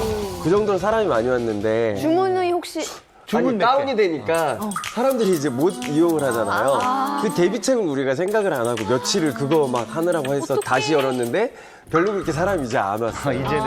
그래서 망했어요. 결국. 이야. 전날. 정말 사업 많이 했었네요. 홍석천 씨도 뭐 안 해본 게 없네요. 네. 더 이상 안 한다고 할 때 전에 가게 한번 오세요. 문 닫기 전에. 네, 그리고 처음에는 이 개인 사업자였던 기존의 이 쇼핑몰을 자본금 1억 원의 주식회사 진땡땡으로 이제 법인화를 했는데 이때부터 잘 되기 시작한 거예요. 매출이 급격하게 아주 성장을 하기 시작하는데요. 하루 매출이 최대 1억 5천만 원까지 오른 적도 있었대요. 방문자가 가장 많이 들어온 기록이 무려 40만 명이라고 해요. 40만 명? 대단하다, 진짜. 40만 명. 와, 이거 뭐 완전 대박 났네. 그 둘이 같이 하면서 사업이 더 성공한 것 같은데 진재영 씨 인별그램을 보면 가끔 남편분과 아주 다정하게 찍은 사진들이 막 계속 올라오는 거거든요. 2010년 결혼을 해서 벌써 10년 차 부부인데 정말 보기 좋고 금술 좋아 보여서 네, 이 진재영 씨 남편이 4살 연하의 훈남이에요. 근데 이 두 분이 처음 만난 거는 그 남편 진정식 씨가 골프 강사로 일을 하던 시절에 스승과 제자로 첫 만남을 가졌다고 합니다. 뭐 두 분 뭐 지금 뭐 결혼해서 잘 살지만 처음에 두 사람 연결되지 못할 뻔했습니다. 진정식 씨가 이제 계속해서 관심을 보이니까 진재영 씨가 단호하게 이런 문자를 보냅니다. 스쳐 지나간 사람이라면 그냥 스쳐 지나가라고 보내요. 그러자 답장으로 안 스쳐 지나가면 누나랑 결혼하는 거냐라고 물어봤대요. 네. 그러자 진재영 씨가 멜룸 그럼 결혼해야지라고 보내서 남편이 다음날 바로 찾아가서 사귀게 됐다고 합니다. 아, 그래요? 결혼 얘기부터 하고 사귀기 시작했네요. 결혼 전제로. 남편분이 진짜 직진남 스타일이네요. 직진이에요. 제가 볼 땐 이 문자는 결코 단호한 문자가 아닌데요. 그냥 예를 들면 그냥 저 연락하지 마세요라든지 아니면 뭐 아예 답장을 안 한다 이런 이제 단호한 건데 스쳐 지나가는 사람이라면 그냥 스쳐 지나가세요라는 말은 스쳐 지나가지 말라는 얘기지. 이게 어떻게 해서 그냥 가라는 얘기입니까? 그렇죠. 역시 러브 닥터. 콩문 러브 닥터. 로맨스 파괴자. 연애 최척 박사. 이건 단호한 것이 아닙니다. 그렇죠. 진짜 다름 전화는 안 받겠죠. 냉으로 가죠. 예. 네, 진재영 씨가 지금은 CEO로 잘 나가고 계시지만 배우로서의 모습을 보고 싶어하는 분들도 참 많을 것 같아요. 제가 보고 싶어요. 제가 네, 혹시 너무 팬이었어요. 복귀 소식 없나요? 네, 지난 2015년에 한 매니지먼트사와 계약을 하면서 이 배우 진재영으로서의 복귀를 꾀했는데 이후에 뭐 카메오 출연이나 예능에 출연을 했는데 사실 이렇다 할 작품은 좀 없는 상태예요.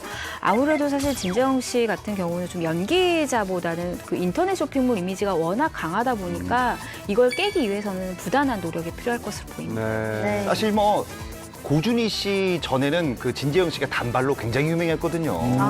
복귀하면 너무 좋을 것 같습니다. 네, 네. 자, 이번에 이야기할 여성은요, 이 분야의 여왕입니다. 예. 이름 석자만 내밀어도 그 자체가 움직이는 벤처기업. 네. 심지어 톱 배우들이 너나 할 거 없이 먼저 찾아가는 대단한 여성이라고 하는데요. 네. 누구죠? 이분이 하시는 일은 바로 한국 드라마계를 책임지는 일입니다. 뭐 그냥 쓰는 작품마다 다 터진다, 손만 대면 터진다, 뭐 이런 말이 있는 분인데요. 태양의 남쪽, 파리의 연인, 프라하의 연인, 시크릿 가든, 신사의 품격, 상속자들, 태양의 후예, 도깨비. 이야. 다 너무너무 유명한 작품이잖아요. 진짜. 이 드라마는 안 봤어도 제목은 한 번쯤 다 들어보셨을 텐데요. 바로 시나리오의 여왕 김은숙 작가입니다. 김은숙 작가의 원고료는요, 사실 대회에 비해서 구체적으로 딱 공개되지는 않았지만 이미 회당 1억 원을 상회하고 있습니다. 네. 근데 여기서 끝이 아니고요. 이게 해외에 판매가 되잖아요. 이때 거기에 따른 작가의 지분만큼 또 받게 되는데 이게 원고료를 뛰어넘을 때가 많습니다. 그러고 남겠네요. 또 그 드라마에 나온 배우분들이 다 한류 스타가 됐잖아요. 그러면 그렇죠. 이제 보통 그리고 이제 시청자들이 드라마 제목은 알지만 드라마 작가까지는 잘 모르는 경우가 많아요. 그쵸. 근데 김은숙 작가는 이제 굉장히 많은 사람들이 다 이름을 거의 연예인처럼 알고 있거든요. 이분이 태양의 남쪽이 사실 데뷔작이었어요. 근데 이 태양의 남쪽 같은 경우는 최고 시청률이 30.2%를 기록을 했었습니다. 대단하죠. 데뷔작부터 이렇게 잘 되는 경우 정말 흔치 않잖아요. 그렇죠. 제가 김은숙 작가님의 드라마를 좋아하는 이유는 그 대사들이 진짜 여자 마음을 막 쥐고 흔드는 그런 대사들이 많이 나오잖아요. 맞아요. 애기야 가자. 예. 네. 맞습니다. 방금 해주셨지만 애기야 가자. 애가 애기야 가자. 이 안에 너 있다. 그 이동건 씨 대사였나? 이 안에 너 그랬죠. 있다. 왜 말을 못해? 맞아. 저 사람이 내 사람이다. 화를 내는 어떻게 말해요?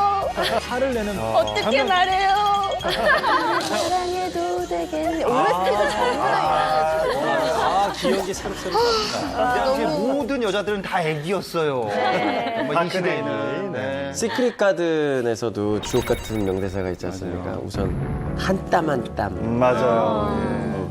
이태리 장인이. 네, 이태리 장인이 만든 그리고 뭐 길라임 씨는 몇 살 때부터 그렇게 입었나? 맞아. 현민 씨가 해가지고. 그 추리닝도 엄청 팔리고. 그것도 있잖아요. 이게 최선입니까? 여기 또 OST가 얼마나 아, 맞아요. 이게 드라마 보면 OST가 안 된 게 없어요. 맞아요. 그러네. 그리고 그 키스. 거품 키스. 거품 키스. 맞아. 패러디 진짜 많이 했잖아요. 정말 많이 했죠. 이 김은숙 작가님 생각하면 어떻게 이런 대사를 생각해낼까? 맞아. 그러니까 말 맛이라고 하잖아요. 말. 그 말을 정말 잘 살리는 작가로도 또 유명한데 맞아요. 저는 그때 정말 놀랐어요. 그 태양의 후예에서 송중기 씨가 이 어려운 걸 해내지 말입니다. 이런 어떤 유행, 정말 그 전에는 쓰지 않았던 어떤 그런 방식의 대화나 말을 이렇게 문장을 만들어내잖아요. 그거 정말 신기해요. 김은숙 작가가 스토리 자체가 어마어마한 부자가 전혀 반대쪽에 있는 여성을 일방적으로 사랑합니다. 그러니까 이 여성은 사실 할 게 별로 없어요. 다만 여러 상황들이 이 남자가 이 여자를 사랑을 자꾸 막어요. 그러니까 그 안타까움이 좀 있는 거죠, 여성분들은. 그리고 이제 누군가가 와서 나한테 그 사랑을 막 줬으면 좋겠어. 공유. 이러니까 빠질 수밖에 없는 거예요. 근데 거기다가 대사라는 것도 만화적인 어법들.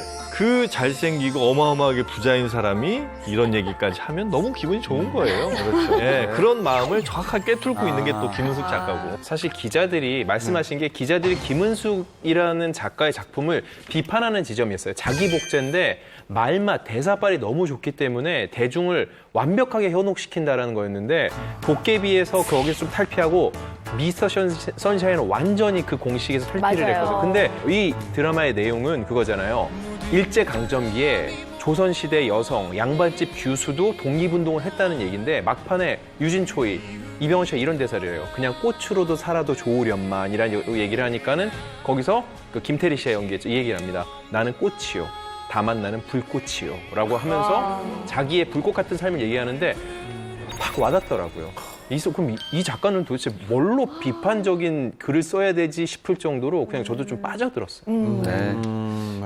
김은숙 작가의 최근작이죠. 미스터 션샤인까지 흥행을 시키면서 정말로 단 한 번도 실패한 드라마가 없을 정도예요, 지금. 그리고 2017년에는 드라마 도깨비로 백상예술대상에서 대상을 받았는데 이 시상식에서 최초로 작가가 대상을 받았고 그리고 케이블 채널 드라마가 첫 대상이라는 기록을 세우게 됩니다. 그래요. 예.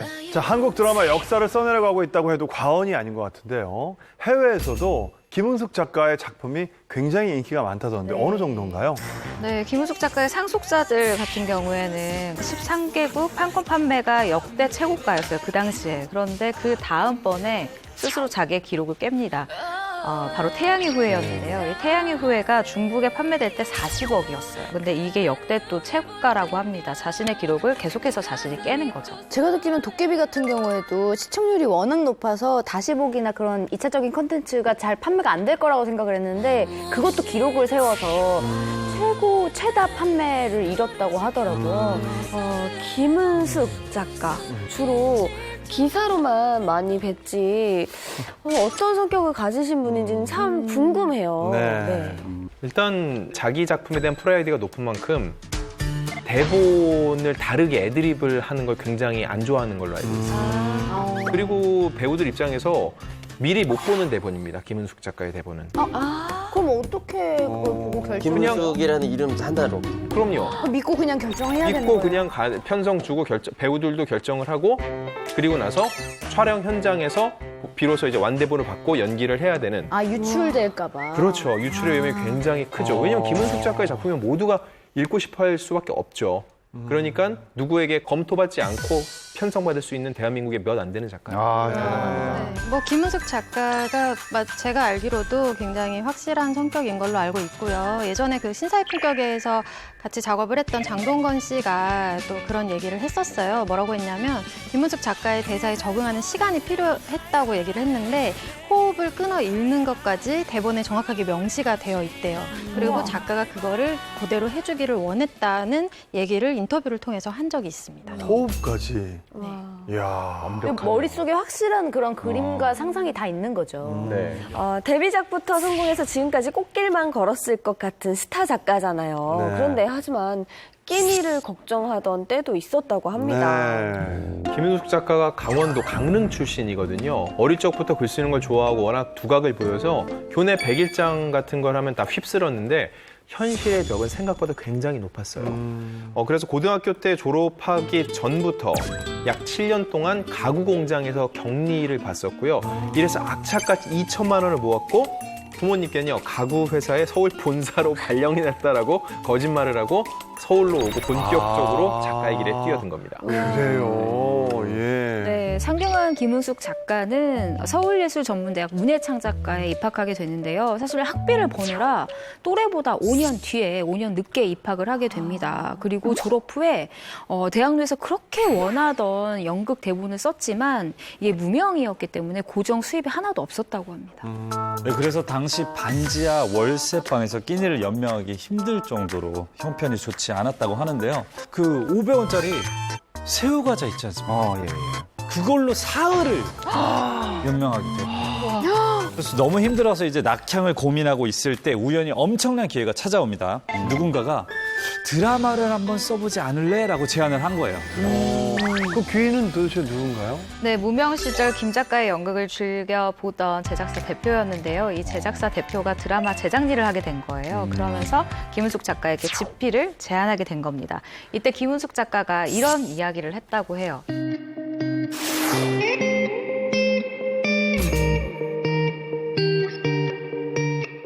이때 김은숙 작가가 이런 이야기를 했다고 해요. 돈 많이 주나요? 그 맘 알죠, 내가. 새우 과자 먹고 그랬으니까. 네, 그렇게 들어간 제작사에서의 월급이 70만 원이었다고 해요. 근데 그러다가 8회 연인이 시청률이 무려 57.6%까지 오르면서 이후에 이 김 작가의 원고료가 회당 3천만 원까지 오르게 되는데요. 완전 근데 껑충 뛰었네요. 네, 그러다가 이제 뭐 2016년도에 한 뭐 도깨비 같은 경우는 뭐 회당 한 7, 8천. 그리고 지금은 이제 뭐 1억 원을 상회하는 걸로 알려져 있으니까 정말 억소리가 나는 작가입니다. 네.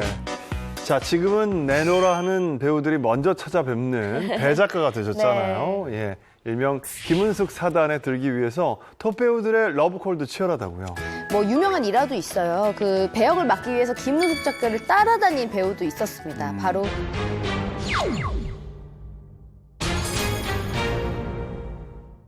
뭐 유명한 일화도 있어요. 그 배역을 맡기 위해서 김은숙 작가를 따라다닌 배우도 있었습니다. 바로 도깨비의 저승이 이동욱 씨. 이동욱 씨. 네, 이동욱 씨가 저승희 역하고 싱크로율이 상당히 높았잖아요. 피부도 뽀얗고 입술도 빨갛고 외모부터 조금 비슷했는데 놀랍게도 이 김은숙 작가가 너무 어울리지 않는다라면서 거절을 했다고 해요. 찰떡인데. 네, 그런데 이동욱 씨가 정말 이게 하고 싶었나 봐요. 너무너무 하고 싶었는지 작가의 스케줄을 수소문하기 시작합니다.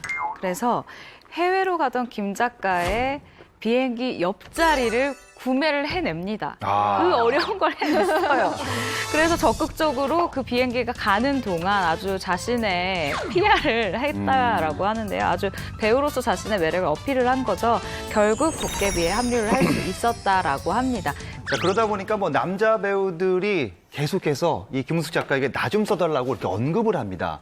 그리고 심지어 배우 조인성 씨도 영화 덕힘을 찍고 난 후에 한 인터뷰에서 이런 얘기를 합니다. 김 작가님에게 김은숙 작가님께서 다음에 무엇을 구상하시는지는 모르겠지만 부디 그 구상 속에 저도 들어있기를 기대합니다라고 응적을 합니다. 이런 신의 손을 가진 김은숙 작가 새 작품 기다려주시죠. 네. 다행히 내년 초에 돌아옵니다. 바로 상속자들의 이민호 씨 그리고 도깨비의 김고은 씨와 함께 작품을 하는데 제목은 덕킹 영원의 군주입니다. 근데 얘기를 들어보니까 사실 김은숙 작가가 원래 쓰던 배우들을 안 쓰는 걸로 유명하잖아요. 근데 김은숙 작가가 이 작품을 위해서 그 본인의 룰을 깼어요. 그만큼 이 배우들한테 애정이 강하기 때문이라고 하는데 이제 얘기를 듣기로는 이 김고은, 이민호 씨한테 내가 정말 너희들의 새로운 모습을 너무나 보여주고 싶다라는 의지가 배우들보다 굉장히 강하다고 해요. 그리고 실제로 정말 두 분을 예뻐한다고 하고 전화통화도 굉장히 자주 하면서 이 대본의 소소한 것들도 다 같이 상의를 하고 있다고 하더라고요. 이번에 만나볼 파워우먼은 스타들의 아내인데요. 연예인인 남편보다 더 잘 벌고 더 잘 나가는 분이라고 합니다. 스타의 슬럼 안에 누가 있을까요? 일단 제가 한번 알려드리면 이제 남편분도 우리나라 최고의 래퍼입니다. 래퍼. 누구죠? 다이나믹 듀오 개코. 개코 씨는 고백, 죽일 놈 등의 많은 히트곡을 보유한 명실상부 대한민국 최고의 래퍼인데요. 이런 개코 씨가 예능에 나와서 아내가 나보다 더 스타다라고 얘기한 적이 있다고 해요. 제가 좀 어느 정도 잘 나간다라고 보는 척도는 SNS 팔로워 수예요. 어마어마합니다. 이분이 몇 명? 35만이요. 네? 와우. 35만. 네, 개코 씨의 아내는 뷰티와 패션 쪽에 관심 있는 여성분들이라면 아마 한 번쯤은 이름을 들어본 분일 거예요. 바로 김수미 씨. 배우만큼 뛰어난 미모 그리고 남다른 패션 감각으로 주목받은 인플루언서 중에 한 명이죠. 그 김수미 씨가 지난 2017년에 뷰티 브랜드를 직접 런칭을 했어요. 그래서 지금 사업가로 활동을 하고 있는데요. 그러다가 이제 작년에 한 뷰티 매장에 브랜드를 입점을 했는데 그 이후에 매출이 한 달 새에 3배 가까이 상승을 하면서 정말 그야말로 대박의 길을 걷고 있습니다. 그래요. 개코 씨네는 뭐 그때그때 누가 돈을 더 많이 버냐에 따라서 이 권위와 힘의 균형이 암묵적으로 이렇게 이동한다고 하더라고요. 그래서 예전에는 개코 씨가 물 한 잔 갖다 줄래? 이러면 이제 김수미 씨가 딱 갖다 줬었는데 요즘은 개코 씨가 먼저 알아서 물을 딱딱 갖다 준다고. 그때 또 중요한 포인트가 정수 4에 냉수 6 이 비율까지 맞춰서 아주 정성스럽게 성의 있게 여왕 오시듯이 네, 바친다고 합니다. 예. 근데 이 사업을 시작하게 된 계기가 조금 독특해요. 바로 우울증 때문이라고 합니다. 이제 지난 2011년에 두 분이 결혼했는데 결혼하고 나서 이제 출산, 뭐 사회 활동을 못 하게 되면서 자존감이 떨어지고 우울함이 생겼다고 해요. 하지만 남편 개코 씨가 적극적으로 서포트를 하면서 시작하게 됐다고 합니다. 근데 그때 김수미 씨가 특히 더 우울할 수밖에 없었던 게 그때 임신 중이었는데 개코 씨는 군대에 있었거든요. 그렇다 보니까 어떤 그런 좀 가장 가까이서 챙겨줘야 될 남편이 없다 보니까 조금 더 속상하기도 했었던 것 같고 개코 씨도 그런 상황이나 그런 입장을 너무 잘 이해를 하기 때문에 아내가 뭔가 사회 활동을 한다고 했을 때 적극적으로 좀 밀어줬던 게 아닌가 생각해요. 자, 잘 나가는 아내 덕분에 배짱이 같은 삶을 살고 있는 배우도 있다고요. 이분은 정말 결혼 잘했다라는 소리를 들을 만한 배우입니다. 힌트를 드리자면요. 조인성 절친. 누군지 아시겠죠? 네, 배우 김기방 씨. 김기방 씨는 뭐 조인성 씨하고도 친하지만 임주환 씨, 송중기 씨, 그리고 김우빈 씨하고 절친 관계를 유지하고 있는 걸로 유명하죠. 네, 김기방 씨는 2005년 김선아 주연의 영화 잠복근무로 데뷔했는데요. 이후 지난 2017년에 아내 김희경 씨와 비공개 결혼식을 올리면서 화제를 모았습니다. 그 SNS에 아내와 찍은 사진이 가끔 올라오거든요. 근데 이 김기방 씨가 수염이 좀 많잖아요. 네. 잘 나시는 편이니까. 맞아요. 근데 이제 아내분이 너무 예쁘셔서 같이 찍으면 약간 뭐 많은 누리꾼들이 미녀와 야수 같아요. 맞아요. 뭐 이런 댓글도 달리긴 합니다. 네, 김기방 씨는 아내를 자랑할 만한 것 같아요. 아내 김희경 씨 같은 경우는 뷰티 인플루언서이자 모델이면서 사업가이기도 합니다. 1세대 온라인 쇼핑몰 바가지 땡땡에 모델로 활동을 하면서 팬들한테는 희발이라는 애칭으로 굉장히 사랑을 받는. 그분이에요? 네, 굉장히 좀 올방졸방 귀엽게 생긴 그분이거든요. 나름대로 인지도가 꽤 있는 셀럽이었어요. 유명하신 분. 지금은 이제 이분이 친언니 부부와 함께 그 뷰티 브랜드를 운영을 하면서 부대표직을 맡고 있거든요. 근데 이 회사가 규모가 꽤 커요. 그래서 직원이 100명 정도 되고요. 회사 매출이 무려 150억이라고 합니다. 네, 규모가 일 안 하셔도 되겠는데요? 굉장히 있죠. 그리고 그게 끝이 아니라 광주에 아주 유명한 음식점이랑 또 발효빵 전문점을 함께 운영을 하고 있다고 하거든요. 정말 대단한 분이죠. 아내가 이렇게 너무 잘 나가기 때문에 김기방 씨는 아내에게 생활비를 따로 주지 않는다고 해요. 줄 생활비 없으신가요? 다음에 보면 버는 거 있으면 이제 아내한테 다 주고 용돈을 받아서 쓰신다고 합니다. 자, 연예인보다 더 잘 버는 능력자 아내를 둔 스타 또 있을까요? 제가 한번 준비를 해봤습니다. 누군지 알려드리기 전에 문제를 한번 내볼게요. 서민정 씨, 이정현 씨, 염정아 씨, 이윤지 씨, 장영란 씨. 이분들 공통점이 뭘까요? 이분들 결혼을 했다. 그렇죠, 그렇죠. 그러겠죠. 좋은 접근이에요. 남편이 의사. 맞습니다. 맞죠. 한의사랑 의사야. 바로 의사 남편을 둔 스타들인데요. 스타 남편이 아니라 잘 나가는 의사 아내를 둔 남자 스타도 있습니다. 바로 박명수 씨입니다. 박명수 선배님. 저희 뭐 선배들 중에는 뭐 거성으로 굉장히 유명한데 자신이 그 진행 중인 라디오에서 이런 얘기를 합니다. 자신은 인지도에 비해 페이가 낮은 편이고 대신 아내가 잘 번다. 한 달에 3,500cc 자동차 한 대를 현금으로 살 정도다. 이렇게 얘기를 해요. 굉장히 얼마예요, 많이 그 차가? 보시는 거 이게 아니에요? 국산이면 5천이고요. 네네. 외제로 가면은 1억 거의 1억 가까이 됩니다. 이 정도 CC면은요. 한 달에 8천을 버는 거네요. 그 정도로 봐야죠. 네.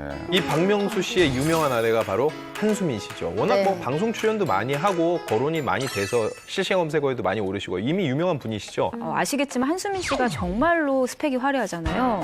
일단 K대학교 의과대학을 졸업을 했는데 이후에 미국 의사 자격 시험에 합격을 했다고 합니다. 그래서 박명수 씨가 너무 사랑하는 마음에 놓아주기로 결심을 하고 이제 이별을 하기로 했는데 돌아오는 길에 정말 차 안에서 펑펑 울었다고 합니다. 그 한수민 씨도 끝까지 고민을 했었던 것 같아요. 떠나기 3일 전에 과감히 미국행을 포기했다는데요. 이유는 역시 박명수 씨 때문이었다고 합니다. 한수민 씨는요, 박명수 씨와 결혼하는 것이 꿈을 이루는 것보다 더 소중했다. 사랑해. 아직까지도 그런 생각이 변하지 않았기를.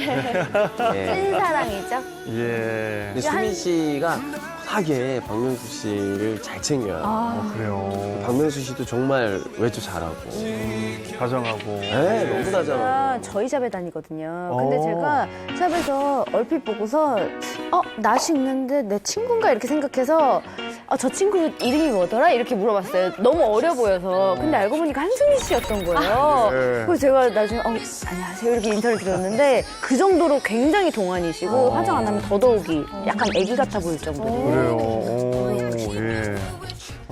제가 듣기로는 재테크도 굉장히 잘하신다고 들었어요. 예. 그 한수민 씨가 2011년 그 서울 S여자대학교 거기에 지하 1층, 지상 4층짜리 건물을 29억에 매입을 합니다.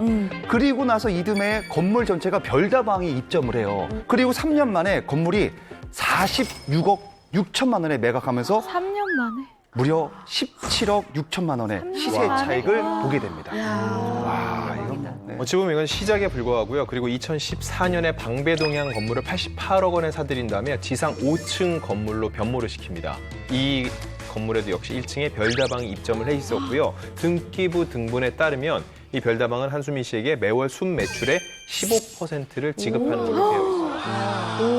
네, 이 안수민 씨의 안목이 참 좋다고 사람들로부터 평가를 받는 거는 그 건물 바로 뒤쪽 구역이 이제 재개발을 또 앞두고 있다고 합니다. 그래서 이 건물의 시세가 지금 얼마나 되느냐? 매입가의 한 2배에 가까운 150억 원 합니다. 예, 그래서 정말 부동산 투자의 귀재다 이런 얘기도 뭐 듣고 있다고 합니다. 너무 부럽습니다, 어쨌든. 네. 오늘은 대한민국을 이끌고 있는 막강 우먼 파워에 대해 이야기해봤는데요. 오늘 준비한 소식은 여기까지입니다. 저희는 다음 주에 더 솔깃하고 재밌는 소식을 들고 찾아오겠습니다. 여러분, 감사합니다. 감사합니다. 수고하셨습니다. 수고하셨습니다.